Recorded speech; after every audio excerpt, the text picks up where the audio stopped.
নমস্কাৰ, সকলোকে স্বাগতম জনাইছোঁ মোৰ ইউটিউব চেনেল মিনালছ ইনফিনিটিলৈ। যোৱা 10 ছেপ্টেম্বৰ 2024 তাৰিখে মঙলদৈৰ পকাবাঙিপাৰাস্থিত নিজ বাসভৱনত প্ৰয়াত খেমেশ্বৰ হাজৰিকাদেৱৰ সোঁৱৰণত তেওঁৰ পৰিয়ালে 14গৰাকী দুখীয়া মেধাৱী ছাত্ৰ ছাত্ৰীক আৰ্থিক অনুদানৰ লগতে সম্বৰ্ধনা জ্ঞাপন কৰে।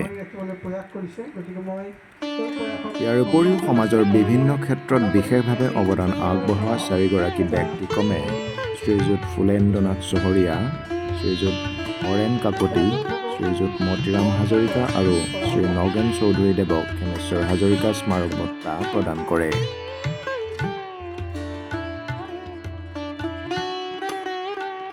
এই অনুষ্ঠানত বিশেষভাৱে আমন্ত্ৰিত অতিথি হিচাপে উপস্থিত থাকে ক্ৰমে মঙলদৈৰ বিশিষ্ট সাহিত্যিক তথা সুবক্তা ডাক্তৰ অমৰেন্দ্ৰ নাৰায়ণ দেৱ, গুৱাহাটী দন্ত চিকিৎসা মহাবিদ্যালয়ৰ মুৰব্বী অধ্যাপিকা তথা কৰোণা ধাৰাৰ সৈতে সততে জড়িত হৈ থকা ডাক্তৰ ৰবি কটকী, অৱসৰপ্ৰাপ্ত আৰক্ষী আয়ুক্ত শ্ৰীযুত প্ৰদীপ খালৈ, দৰং জিলাৰ বিশিষ্ট উদ্যোগপতি শ্ৰীযুত মুকুল চন্দ্ৰ ডেকা, ভাৰত চৰকাৰৰ অৱসৰপ্ৰাপ্ত অসামৰিক প্ৰশাসনিক বিষয়া শ্ৰীযুত হিৰণ্য বৰাদেৱ। এওঁলোক আটাইয়ে উপস্থিত ৰাইজ তথা ছাত্ৰ ছাত্ৰীসকলক উদ্দেশ্যি ভাষণ প্ৰদান কৰে।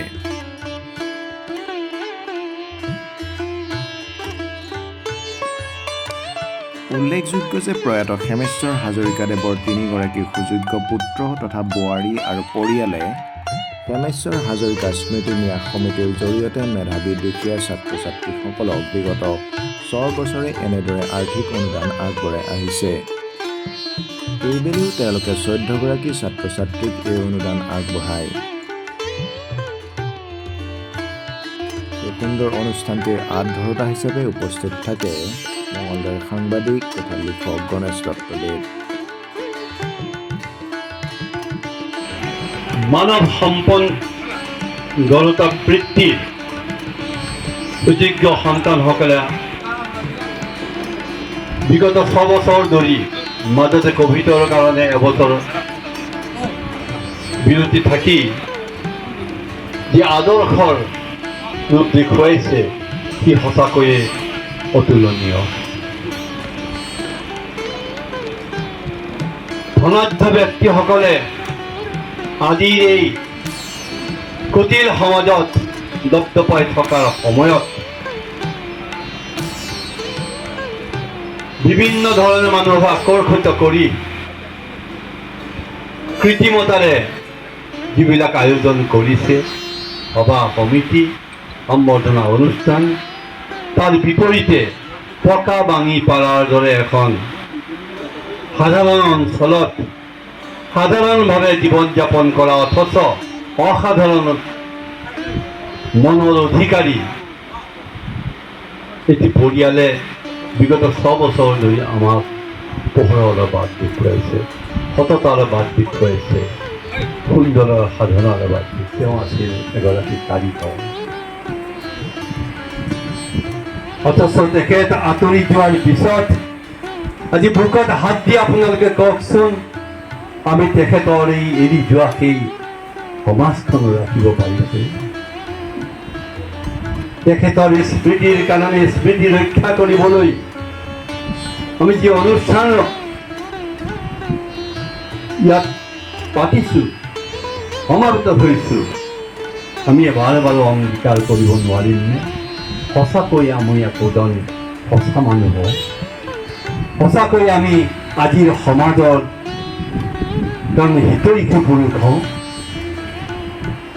আমি যি ন্যায় অন্যায় আৰু অবিচাৰ হৈ আছে, যি কলংকৰ কেলেংকাৰীয়ে আমাৰ সমাজখন ঢাকি ধৰিব ধৰিছে, খেমেশ্বৰ হাজৰিকাই এইবোৰ কেতিয়াও বিচাৰে। আনকি আজি খেমেশ্বৰ হাজৰিকাৰ পৰিয়ালটোৱেও তাক নিবিচাৰে। সৰু কামবিলাক, সৰু কাম নহয়, ডাঙৰ কামবিলাক সৰু ঠাইত যোৱা হয়। সৰু খোজ এটাৰ পৰা ডাঙৰ খোজ এটা হয়। যেতিয়া চন্দ্ৰত গৈছিলে, মানৱ গৈছিলে, তেতিয়া কৈছিলে এজন মানুহৰ কাৰণে এটি সৰু খোজ, কিন্তু সমগ্ৰ মানৱ জাতিৰ কাৰণে এটা ডাঙৰ খোজ। এই কথাটো তেতিয়াই হৈছিলে। তো ডাঙৰ কাম কিছুমান হয়, খুব আড়ম্বৰেৰে হয়, তাৰ স্থায়িত্ব কিমান থাকে সেইটো অলপ আমি সকলোৱে চোৱাটো দৰকাৰ। তেনেকুৱাকৈ যিটো সৰু সৰু ঘটনা প্ৰবাহ আমাৰ মাজত আৰম্ভ কৰিছে হেমেশ্বৰ হাজৰিকাৰ পৰিয়ালৰ সদস্যসকলে, এইবিলাক কাম হ'ল এটা স্থায়ীভাৱে চলি যোৱাৰ লগতে আন আন অঞ্চলতো ইয়াৰ প্ৰভাৱটো বিস্তাৰ কৰি সেই অঞ্চলতো এনেকুৱা প্ৰচেষ্টা একোটা আৰম্ভ কৰাৰ এটা প্ৰয়াস। এইকাৰণে ভাল লাগিছে যে কৃতি ছাত্ৰ ছাত্ৰীসকলক তেখেতসকলে সম্বৰ্ধনা জনাই আছে। শ্ৰদ্ধাৰ হেমেশ্বৰ হাজৰিকাৰ তিনিজন পুত্ৰ, তাৰে দুজনৰ লগত মোৰ খুব ভাল সম্পৰ্ক। পবিত্ৰক আমি কলেজতে পাইছিলোঁ। পবিত্ৰই লগ পালে এতিয়াও কয়, দাদা আপোনাক যিটো আমি কলেজৰ ছেক্ৰেটেৰী হৈ থাকোঁতে নাই আনৰ দোষেই লিখি ফুৰোঁ, বিচাৰি ফুৰোঁ। শিক্ষাৰ ক্ষেত্ৰত এনেকুৱা হ'ব লাগে, আচলতে প্ৰতিজন ছাত্ৰ ছাত্ৰীৰ নিজৰ ব্যক্তিগত মেধা, তেওঁলোকৰ কেপাচিটি কিমান, সেইটো বিবেচনা কৰি তেওঁলোকক উচ্চ শিক্ষাৰ ব্যৱস্থাটো কৰিব লাগে। নহ'লে কি হ'ব, একো কামেই নাই, কিবা কাৰণত ল'ৰাজনে একো কামেই নাই, কোনোমতে 32 পাই গৈ আছে। 32 পাই নম্বৰ 32 পাই গৈ থকাজনে কোনটোত তেওঁ নিজকে যোগ্য বুলি প্ৰতিষ্ঠা কৰিব? সেইজনৰ কাৰণে বিকল্প আমি দিব লাগিব। যদি উচ্চ শিক্ষা নহয়, উচ্চ শিক্ষাৰ বিকল্প হিচাপে তেওঁক জীৱিকা নিৰ্বাহৰ পথ দিব লাগিব। আৰু সেইটো আমি সদায় অৱহেলা কৰি আহিছোঁ। সেই বস্তুটো আমি নাচাওঁ। যেতিয়া ৰিজাল্ট দিয়ে, কিমান ফূৰ্তি হয়, তাৰপিছতেই কোনোবাই হতাশাত বেলেগ পথ বাছি লয়। সেইসকলে ভাবিও ধৰে আমি সমাজৰ বোজা নেকি। আচলতে সমাজৰ বোজাটো কোনো নহয়। তেওঁলোকক যদি সমাজৰ বোজা হিচাপে ৰাখিব বিচাৰোঁ, তেতিয়াহ'লে মানৱতাৰ প্ৰতি চাকৰি কৰিছোঁ, কি এচিভ কৰিলে সেইবিলাক বেলেগ কথা, কিন্তু মই খুব মানে খৰকৈ টাইপ কৰিব পাৰোঁ। গোটেইখিনি মই নিজে টাইপ কৰি কোনো মই বেলেগ কোনো টাইপিষ্টে মোক টাইপ কৰি দিয়ে। 1 নম্বৰ। 2 নম্বৰ কথা, পৃথিৱীৰ আটাইতকৈ ডাঙৰ দুজন লোকে আছে বুলি ক'বলৈ এজন হৈছে ভীম, ভীমৰ নাম সংখ্যালৈ ভীম দ্বিতীয় খণ্ড, আৰু এজন আছে নল। সেইকাৰণে দুটা পাক বুলি কয় ইণ্ডিয়ান শাস্ত্ৰত। পাক মানে হৈছে ৰন্ধন প্ৰণালী, নল পাক আৰু ভীম। সেই দুটাই মানে পুৰণি হেৰে, আজিকালি বহুত বেলেগ ওলাইছে, মানে ন। কিন্তু সেই দুইটা পাকটিটো মতা মানুহৰ নাম। সেইকাৰণে যদি তোমালোকে হয় মায়েহে ভাত ৰান্ধিব লাগিব, দেউতাই ৰান্ধিব নালাগে, বা মই আগলৈ গৈ ল'ৰাবিলাকক সেইটো ভুল। এতিয়া যদি তুমি চুমৌ পালনৰ হ'ব কৰিছে, চুমৌ পালনৰ ফাৰ্ষ্ট কণ্ডিশ্যনটো হৈছে নিজে ভাত ৰান্ধি খাব। আৰু তুমি যদি ফৰেনত যোৱা, ভাল চাকৰি কৰা, তেতিয়া কোনে নিজে ভাত ৰান্ধি খাবই। 3 নম্বৰ কথাটো হৈছে ভাত ৰান্ধি নিজে খোৱাৰ আটাইতকৈ ডাঙৰ সুবিধাটো তোমাৰ পেটৰ অসুখ নহয় কেতিয়াও। মানে কি পেটৰ অসুখ কিছুমান হ'বই, কিন্তু পেটৰ বেমাৰ বুলি যিটো কয় সেইটো মই এনেই মানে নিজৰ কেৰিয়াৰৰ দুটা কথা কোৱা নাই। সেইকাৰণে যদি মই ষ্টেজৰ গাইডো লিখিছিলোঁ যে বহুত এদিন এজনে ছাৰ মই নামটো প্ৰধান মোক ক'লে, ছাৰ আপোনাৰ কিতাপ পঢ়িবলৈ পালোঁ, মানে প্ৰভাৱ কৰিলে ছাৰ আপোনাৰ কাৰণে পালোঁ মোৰ কাৰণে আপোনাক মই জীৱনত প্ৰথম দেখিছোঁ বোলো নহয় আপোনাৰ কিতাপ পঢ়ি পালোঁ, এই কিতাপ লিখিছিলোঁ কিবা কিবি। আৰু মোৰ ডাইৰেক্ট 3জন ষ্টুডেণ্টে এতিয়ালৈকে হেৰি পাইছে, ইণ্ডিয়ান চাৰ্টিফিকেট চাৰ্টিফিকেট পাইছে। গতিকে অলপ 2-এটা গাইডো কৰোঁ, কিন্তু সেইবিলাক ইয়াত কোৱা কথা নহয় আৰু সেইবিলাক বেলেগ বেলেগ ক্ষেত্ৰত বেলেগ বেলেগ কোৱা কথা। গতিকে কিছুমান কৰোঁ। সেইকাৰণে কৈছোঁ যে ড্ৰাইভিংটো শিকি ল'বা। কিয় যদি একো কৰি খাব নোৱাৰা, আৰু পৃথিৱীত কেতিয়াবা ৰিচেশ্যন হয়, ৰিচেশ্যন হ'লেও ড্ৰাইভিং কৰি মই এটা কথা থাকিবলৈ পাই নিজকে ধন্যবাদ দিছোঁ এইকাৰণে যে এনেকুৱা অনুষ্ঠান এটা বা আগতে ইয়াত যদিও কৰি আহিছে এওঁলোকে বহু বছৰ ধৰি, মই কেতিয়াও এইটোৰ লগত সংযোগ মানে জড়িত কৰিব পৰা নাছিলোঁ। এবাৰ প্ৰথম যেতিয়া পবিত্ৰ হাজৰিকা তেওঁৰ ভৰি যোৱাও হয় আৰু হেমেশ্বৰ হাজৰিকা তেখেত মোৰ ভিন্নও হয়, গতিকে মই পৰিয়ালৰ 2 ধৰণে জড়িত। আৰু পবিত্ৰ যেতিয়া ফোন কৰিলে এনেকুৱা আমি এটা অনুষ্ঠান পাতিম বুলি ভাবিছোঁ, আপুনি আহিব লাগিব, তেতিয়া মই লগে লগে কৈছোঁ নাই মই চিঞৰ যাম, এইটো অনুষ্ঠান কৰি মোৰ নিশ্চয় ভাল লাগিব, এনেকুৱা অনুষ্ঠান থাকি ভাল লাগে। মই কাম একো দিব নোৱাৰোঁ, কিন্তু মই পাব পৰা বস্তু বহুত আছে এনেকুৱা অনুষ্ঠানত, গতিকে মই চিঞৰি যাম। সেইকাৰণে সেই ধৰণে মই আহিছোঁ। মই কিবা দিব পাৰিম বুলি অহা নাই, মই ল'ব পাৰিম বুলিহে আহিছোঁ এই অনুষ্ঠানটো। ইতিমধ্যে কৈছে আমাৰ শ্ৰদ্ধা অধ্যামেশ্বৰ হাজৰিকাৰ সুপুত্ৰসকলে, বিশেষকৈ পবিত্ৰ হাজৰিকা, আমাৰ শশাংক হাজৰিকাইও শিক্ষকতা কৰে। শিক্ষকতা কৰি তেওঁলোকে যিটো আনন্দ লাগিলে, শিক্ষকতা বহুতেই কৰে, শিক্ষকতা কৰাটো ডাঙৰ কথা নহয়, কিন্তু শিক্ষকতা কৰি শিক্ষাৰ যিটো আগ্ৰহ, সমাজত কিবা এটা দিয়াৰ যিটো আগ্ৰহ, সেই আগ্ৰহটো আগতে তেওঁলোকে ইয়াৰে যিবিলাক দুখীয়া ল'ৰা ছোৱালী আছে তেওঁলোকে বিনামূলীয়াকৈ টিউচন কৰি তেওঁলোকক শিক্ষা প্ৰদান কৰে। অকল শিক্ষা প্ৰদানেই নহয়, তেওঁলোকক ডাঙৰ ডাঙৰ যিবোৰ সফল ব্যক্তি বুলি কয় সমাজত, তেনেকুৱা ধৰণৰ সফল ব্যক্তি আনি সেই ব্যক্তিৰ লগত তেওঁলোকৰ চিনাকি কৰি দি তাৰ লগত কথা বাৰ্তা কৰাই দিয়ে। তাৰপিছত আকৌ সেইখিনিতে খণ্ড ৰাখি তেওঁলোকে এতিয়া তেওঁলোকৰ বঁটা প্ৰদানো কৰিছে, যিসকল যোগ্য তেওঁলোকক যোগ্যতা অনুসৰি বঁটা প্ৰদানৰ যিটো ব্যৱস্থা কৰিছিল, এইটো সঁচাকৈ বৰ প্ৰশংসনীয়। এইটো এটা শ্ৰদ্ধাজনৰ নেটৱৰ্কৰ প্ৰতি শ্ৰদ্ধাজনৰ এটা বেলেগ ধৰণৰ এটা কথা বুলি ক'ব লাগিব, এটা ডাঙৰ ধৰণৰ মানে আমি ভাবিব নোৱাৰা ধৰণৰ এটা উপায়।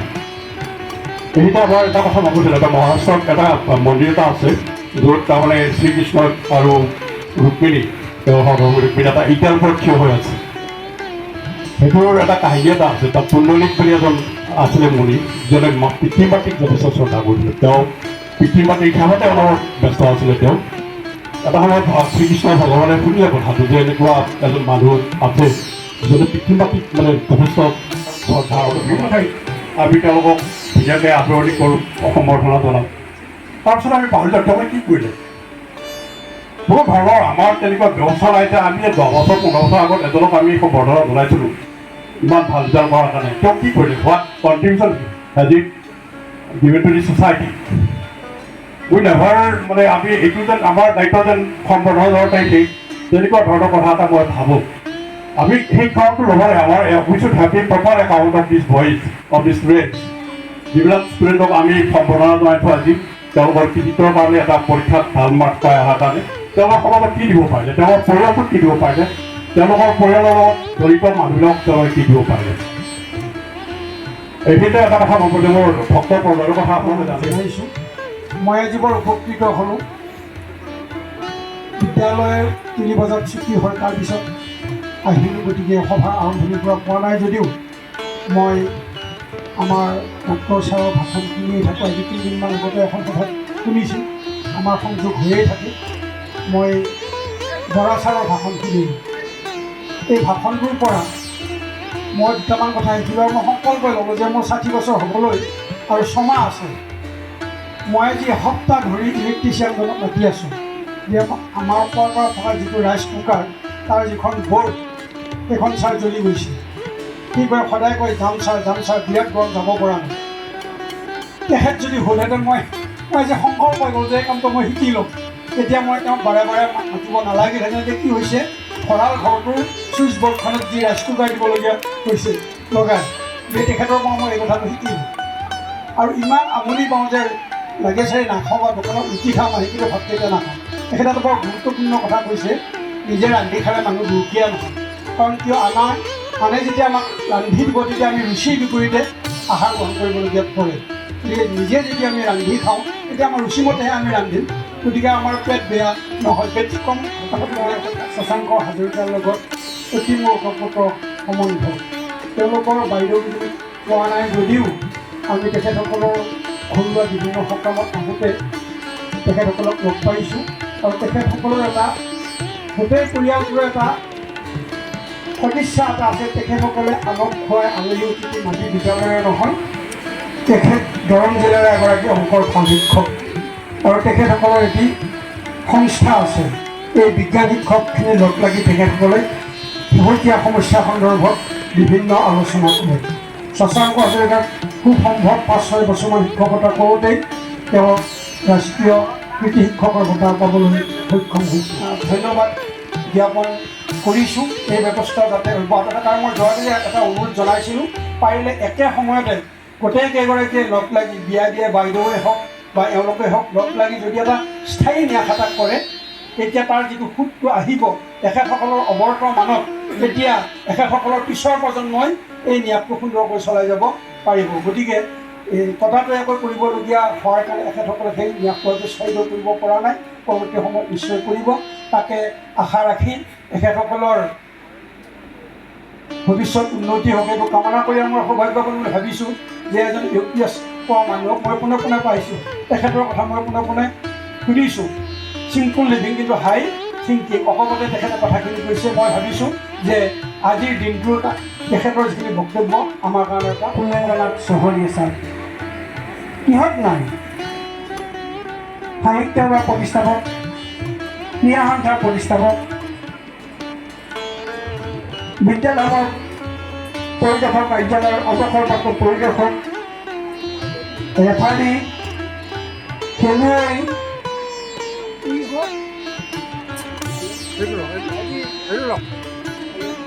তাতকৈ ডাঙৰ কথা মই অনুভৱ কৰোঁ। মই মাজে মাজে কথাবিলাক পাতোঁ।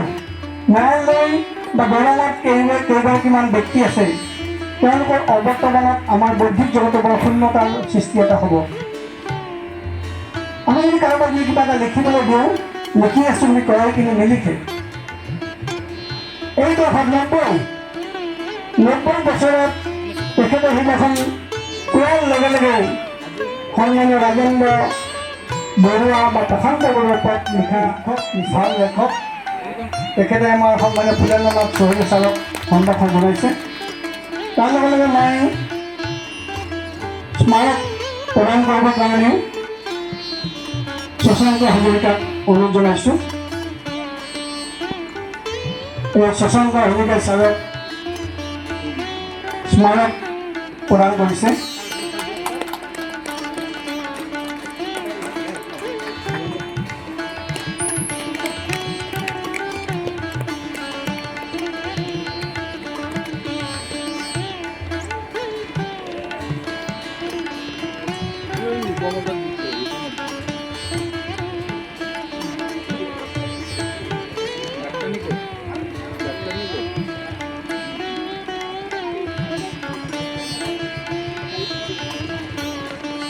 মহোদয়, আজি এই অনুষ্ঠানৰ গুৰি ধৰোতাসকল আৰু ইয়াত উপস্থিত বাসু বিভিন্ন আৰু ভাইসকল, ভাই বন্ধুসকল, হেমেশ্বৰ হাজৰিকা মোৰ হাইস্কুলৰ শ্ৰেণী বন্ধু, আমি একেলগে পঢ়িছিলোঁ।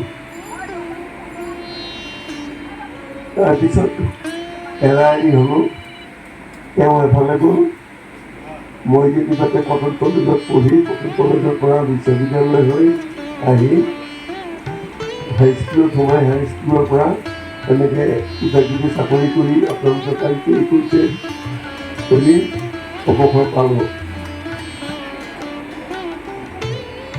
কি কৰিছোঁ কি নকৰিছোঁ মানে যথেষ্ট ডাঙৰীয়াই অলপ বৰ্ণনা এটা দিছে। আচলতে এই নদীৰ পাৰত পৰি থকা বালি চাহীৰ দৰে মই এই বালি চাহীৰ লগতে মই নিজকে তুলনা কৰোঁ। মই একো ডাঙৰ কাম কৰিব পৰা নাই, মই একো বিখ্যাত মানুহ নহ'লোঁ, পোৱা নাই, হ'ব পৰা নাই। আপোনালোকৰ মই ভৰ্তি হৈ আছিলোঁ, এতিয়াও আছোঁ বুলি ভাবোঁ আৰু যি দুদিন ভগৱানে সময় দিয়ে সেই সেৱাতে ভৰ্তি হৈ থাকিম। মই এই কথা আজি ইয়াতে কোৱা নাই। ভৱেশ চন্দ্ৰ চহৰীয়াৰ মেমৰিয়াৰ এখন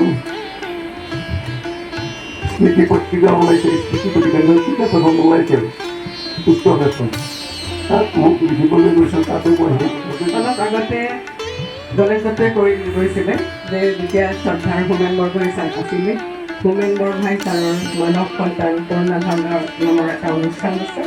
আমি কৰুণাধাৰাৰ সৈতে জড়িত আৰু কৰুণাধাৰাৰ বিভিন্ন অনুষ্ঠানৰ কাৰণে মই মঙলদৈলৈ আগতে কেইবাবাৰো আহিছোঁ আৰু মঙলদৈৰ লগত মোৰ এই সম্পৰ্ক এটা সম্পৰ্ক গঢ়ি উঠিছে মঙলদৈৰ মানুহৰ লগত। তাৰ উপৰি গণেশ দত্ত ডাঙৰীয়া আৰু কৰুণাধাৰাৰ সভাপতি শ্ৰদ্ধাৰ মুকুল ডেকা ডাঙৰীয়া, উপসভাপতি শেখৰ মজুমদাৰ, সক্ৰিয় কৰ্মী জিতু চহৰীয়া, এওঁলোকৰ লগত মোৰ এক সুসম্পৰ্ক আছে। আমাৰ বিভিন্ন কথা বতৰা হৈ থাকে কৰুণাধাৰা সম্পৰ্কে, গতিকে আমি তেওঁলোকৰ লগত প্ৰায়েই আমি কথা বতৰাৰ জৰিয়তে এটা সম্পৰ্ক ৰাখি থাকোঁ। যেতিয়া দিলীপ মাতিলে প্ৰথমতে মই মানা কৰিছিলোঁ যে মই নাযাওঁ, কিন্তু যেতিয়া চিঠিখন দিলে, চিঠিখনত মই আমাৰ মঞ্চত আপোনালোকৰ সন্মুখত পাতিছোঁ এই বিষয়ে কৈ গৈছে। জীৱনৰ শিক্ষা সম্পৰ্কে বৰা ডাঙৰীয়াতকৈ আৰু কোনে ভালকৈ ক'ব পাৰিব। ঠিক তেনেকৈ জীৱনক কেনেকৈ প্ৰত্যাহ্বান হিচাপে ল'ব পাৰে সেয়া খালৈ ডাঙৰীয়াই কৈ গৈছে। আৰু আমাৰ মাজত বহি থকা বিশিষ্ট ব্যক্তি অমৰেন্দ্ৰ নাৰায়ণ দেৱ দাদাৰ কথা কি ক'ম। আগতেই মই কওঁ, এনেকুৱা সুখী প্ৰভাৱনী মানুহ মই হয়তো আজিলৈকে দেখাই নাই। এইটো মোৰ নিজস্ব ধাৰণা। আপোনালোকেও হয়তো মোৰ লগত সহমত প্ৰকাশ কৰিব, কোনেও হয়তো নুই নকৰে।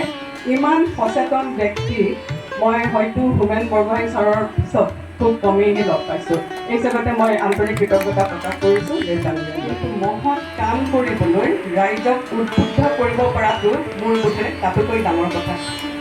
এই যে আহিলোঁ, জানিলোঁ, বুজিলোঁ, শুনিলোঁ, এইটো মোৰ জীৱনৰ এটা পৰম প্ৰাপ্তি বুলি কৈছোঁ। মই বহুত কথা শুনিলোঁ, বহুত কথা জানিলোঁ, বহুত কথা বুজি পালোঁ। আৰু যিটো বৰা ডাঙৰীয়াই কৈ গৈছে যে 3টা বস্তু জীৱনত জানিব লাগে, ড্ৰাইভিং, কুকিং আৰু টাইপিং।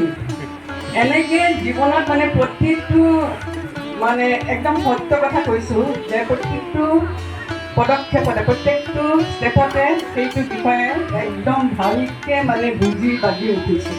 কাৰণ আজি 3 বছৰ আগতে মই মোৰ স্বামীক হেৰুৱাইছিলোঁ। আৰু তেখেত যোৱাৰ পিছতে মই এনেকুৱা মানে ড্ৰাইভিং কৰিছিলোঁ, কিন্তু হঠাৎ এৰি দিছিলোঁ ড্ৰাইভিং নকৰা হ'লোঁ। কোনো কথা জনাম ফুলাম গামোচা পৰিয়ালৰ তৰফৰ পৰা দিব। শশাংক হাজৰিকাক এই কাম প্ৰায় সোনকালে কৰিবৰ কাৰণে অনুৰোধ জনাইছোঁ। এয়া হৰেণ কাকনিদেৱ, তেখেতক এখন ফুলাম গামোচাৰে আমাৰ পবিত্ৰ হাজৰিকাই সম্ভাষণ অনুভৱে আমাৰ সন্মানৰ পত্ৰখন ছাৰক দিবলৈ অনুৰোধ জনাইছোঁ। এয়া আহিছে আমাৰ নাতিনীসকল আহিছে। নাতিনী মই বাইদেউসকলকো মই ইয়ালৈ থাকিব জনাইছোঁ। ইয়াৰ পিছৰ বঁটাটো তেওঁলোকে দিব।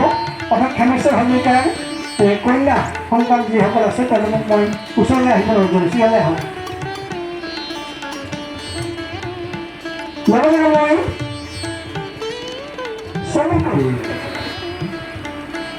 ঠিক তেনেকৈ তাত এবছৰমান আগতে বৰপথাৰত এটা ষ্টেজ বনোৱা আছিলে, তাত পানী গোটেই ষ্টেজটো উটাই লৈ গুচি যায়। গতিকে সেই সময়ৰ মঙলৰ যোন ইঞ্জিনিয়াৰ বা এছ.ডি.অ' আছিলে, তেওঁলোকৰ এটা মনত ভয় থাকে যে এইটো বা চিকিৎসকৰ উদ্যোগটো ডাঙৰ নহয়, অকণমান ভুললৈ হৈ যায়। তেওঁলোকে অকণ চিন্তা কৰিলে। আৰু সেই সময়ৰ কথাটো অলপ বেলেগ আছিলে। সেই সময়ত যদি মথাৰ এটা ভাঙিলেও আমাৰ অফিচাৰে খুবেই হাৰাশ যায়। আজিকালি একোৱেই নহয় আৰু। তো তেওঁলোকে গোটেইখিনি মানুহে বহি মেলি কি কৰিলে, তেওঁ মোক ইনচাৰ্জ কৰি দিছে। তো মোকটো দিলে নহ'ব, মই নতুন ল'ৰা, তাত তলৰ ধৰক কৰ্মচাৰীখিনি লাগিব।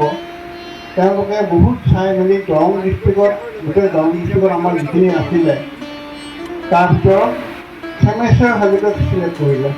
তেওঁৱেই তাতে যাব।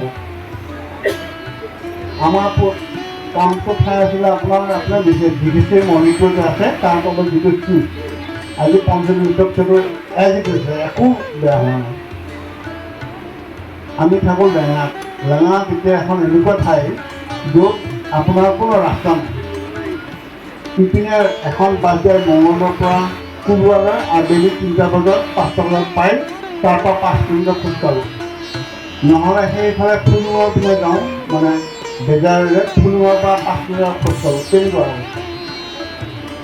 মোৰ দিনা এখন মটৰচাইকেল আছিলে, তেওঁলোকে সদায় মটৰচাইকেল বহুৱাই লৈ আমি তেনেকৈ কামটো ভালে ভালে কৰিলোঁ বাৰু। কিন্তু সেইটো কথা নহয়, তেওঁৰ লগত সেই তাতে লেঙাত থকা এটা আগ্ৰতা কৰি আহিছিল।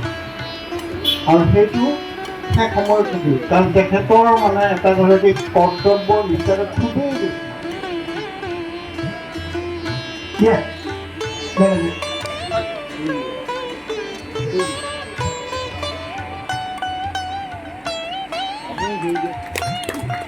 তেখেতৰ এখন স্মাৰক প্ৰদান কৰা হ'ব। তেখেতলৈ ভকতীয়া সম্বৰ্ধনা পত্ৰখন পাঠ কৰিবৰ কাৰণে অনুৰোধ জনাইছোঁ। নৰেন্দ্ৰ বৈশ্য। এই মেধাৱতা আমাৰ মই যিখন বিদ্যালয়ত কৰ্মৰত সেই ওচৰতে মাধ্যমিক বিদ্যালয়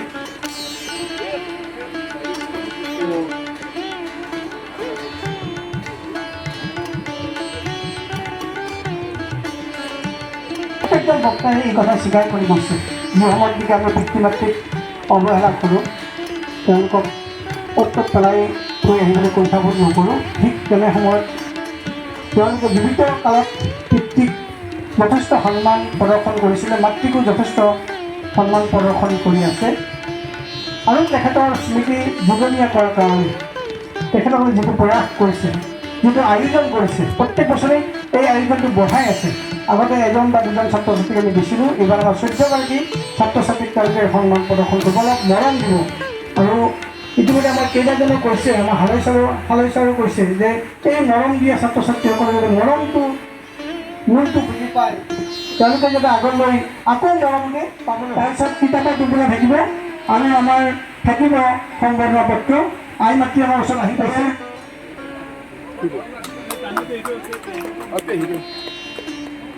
অখিল এই অসমজ্যোতি হাজৰিকা, এই আমাৰ ধনজিৎ হাজৰিকা আৰু এয়া আনোৱাৰ হুছেইন। আমাৰ অতিথিসকলকে অকণমান ওচৰ আহি তেওঁলোকক অকণমান সাহস দিবলৈ প্ৰেৰণা দিবৰ কাৰণে অনুৰোধ জনাইছোঁ। তেওঁলোকক আমাৰ আনোৱাৰক এই স্মৃতিখিনি ধৰি ৰাখিবৰ কাৰণে প্ৰত্যেকজন আমাৰ শুভাকাংক্ষী অনুৰোধ জনাইছোঁ। এবাৰ ধনজিৎ হাজৰিকা, ধনজিৎ হাজৰিকাৰ গ্ৰন্থৰ টুকুৰা সম্বৰ্ধনা পত্ৰ আৰু নগদ ধন তেওঁলোকে আগবঢ়াইছে।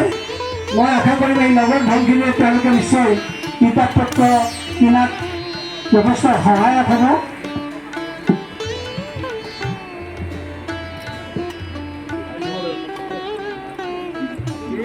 এয়া ধনজিৎ হাজৰিকা সম্বৰ্ধনা পত্ৰ গ্ৰন্থ। খুবেই আনন্দিত হৈছোঁ আৰু ছাৰে কৈছে যে আমাক ছাৰে বহুখিনি সহায় কৰিছে আৰু ছাৰৰ বাবে আজি এইখিনি পাইছোঁ। গতিকে ছাৰহঁতৰ ওচৰত মই সদায় চিৰকৃতজ্ঞ হৈ যাওঁ আৰু মই যাতে আগলৈ ভাল ৰিজাল্ট কৰি আৰু গাঁওখনলৈ সুনাম কৰি আনিব পাৰোঁ, তাৰ বাবে মই আপোনালোকৰ পৰা আশীৰ্বাদ বিচাৰিছোঁ। ধন্যবাদ। মাষ্টাৰ ডিগ্ৰী কৈছিল তেতিয়া সি কৈছিল মই দাদা মই যিকোনো উপায়ে মই ক্লাছ কৰিম, কিন্তু দাঙি উচ্চতৰ মাধ্যমিক বিদ্যালয়ত সেই বিষয়টো নাই। শশাংক হাজৰিকাই নিজাকৈ এই বিষয়টো পঢ়াই আনোৱাৰ হুছেইনে সেই বিষয়টোত লেটাৰ পাবলৈ সক্ষম হৈছে।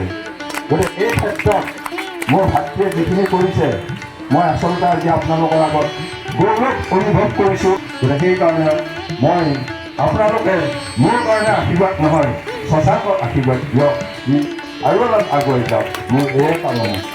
লগতে ধনজিৎ হাজৰিকাৰ খুব ফুল কোমলীয়াতে পিতৃহাৰা হয়। ক্লাছ 9ত মোৰ ওচৰলৈ এদিন আহিছিল, মই লগ পালোঁ। মই অহাৰ পিছতে মই কৈছোঁ তুমি পঢ়া শুনাৰ কাৰণে চিন্তা কৰিব নালাগে, তোমাৰ পিছত মই আছোঁ। সেইমতে নৱমমান শ্ৰেণীত এডভান্স ল'লে। মই কৈছিলোঁ যে এডভান্স ল'লে কিন্তু অকল স্কুলৰ পঢ়াই দি নহয়, কৈছোঁ দাদা আপোনালোকে কি কৰে সেইমতে হ'ব। বায়েকজনীও বৰ কষ্ট কৰি পঢ়া শুনা কৰাইছে। তেতিয়া মই কৈছোঁ তোমাৰ বাইদেৱে বহুত কষ্ট কৰিছে, কৈছোঁ দাদা মই পঢ়িম। সেইমতে মই ক্লাছ 9ৰ পৰা মেট্ৰিক দিয়ালৈকে মোৰ সম্পূৰ্ণ নজনাকী ধৰাৰ কাৰণে সম্ভাষণ জনা হ'ব। গতিকে গ্ৰন্থৰ টুকুৰা আৰু সম্বৰ্ধনা পত্ৰৰে মই পৰিয়ালৰ হৈ অমৰনাৰায়ণ দেৱক অনুৰোধ কৰিছোঁ প্ৰিয়ংকা ডেকাক সম্বৰ্ধনা জনাবৰ কাৰণে। ফুলাম ব্যৱসায় গ্ৰন্থ টুকুৰা আৰু সম্বৰ্ধনা পত্ৰ অমৰনাৰায়ণ দেৱক আব্দুল লতিফ ছাৰ চিপাঝাৰ উচ্চতৰ মাধ্যমিক আৰু বহুমুখী বিদ্যালয়ৰ অধ্যক্ষ। আৰু শুনি ভাল পাব, যিসমূহত আমাৰ চৰকাৰী মাধ্যমৰ বহু বিদ্যালয় শ্মশানমুখী যাত্ৰা এটা আৰম্ভ হৈছে, সেই সময়ত চিপাঝাৰ উচ্চতৰ মাধ্যমিক বিদ্যালয়ত বিশেষকৈ উচ্চতৰ মাধ্যমিক খণ্ডত যদি আসন থাকে 100, সন্মানীয় বীৰেন্দ্ৰ বৰা ছাৰৰ লগতে ব্যৱহাৰ জনাইছোঁ। ঠিক আছেনে? অনাচী বৰা নহয়নে?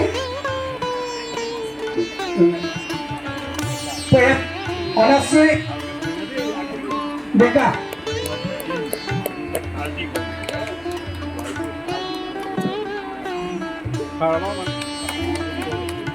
অভিনন্দন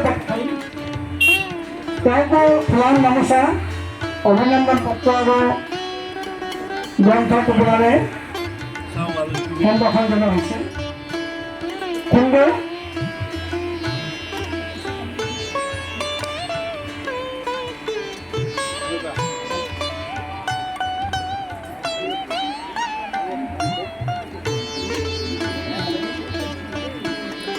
যি নহওক, আপোনালোকে যে ইমানখিনি সহযোগ আগবঢ়ালে তাৰ কাৰণে আমি উদ্যোক্তাসকলৰ হৈ কৃতজ্ঞতা জনাইছোঁ।